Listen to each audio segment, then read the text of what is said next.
here we go. Easter dinner, Sunday dinner. Not traditional. We're not doing a ham. We're doing a brisket, and we're going to do some salmon. So let's get cooking. So this brisket, we're fortunate enough that we buy a cow every year.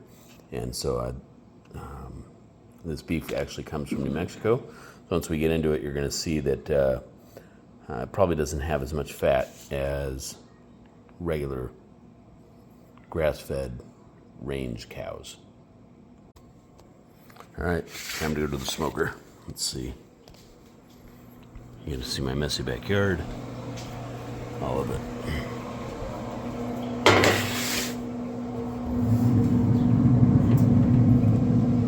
Yeah, the smoker's been running for a little bit. So super easy. We're just gonna put the brisket on and let it smoke for about 3 to 4 hours. This is not a very big brisket. And yeah, let it go. Smells good already. Hey, so after about 3.5 hours, we're gonna pull this off, wrap it, and there. Let me show you what we got. So this is what I like on a good brisket. You're starting to get this this coloring. Temperature's good. Again, I use that meter probe, and I'll put the cook, where we're at in the cooking process.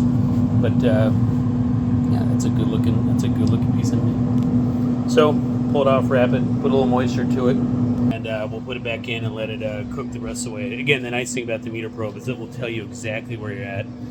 We've got about 3.5 hours left to finish it off, and go from there once we get past the stall and all that. Okay, so we pulled the brisket out, and what we'll do is we're just going to add a little moisture to it. And, you can do all sorts of stuff,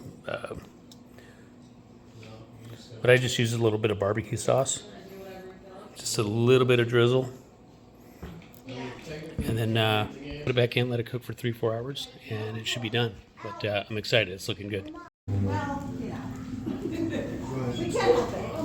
The aftermath. So, in the effort to get Easter dinner up and done, I forgot to record a whole bunch of stuff. So here we go.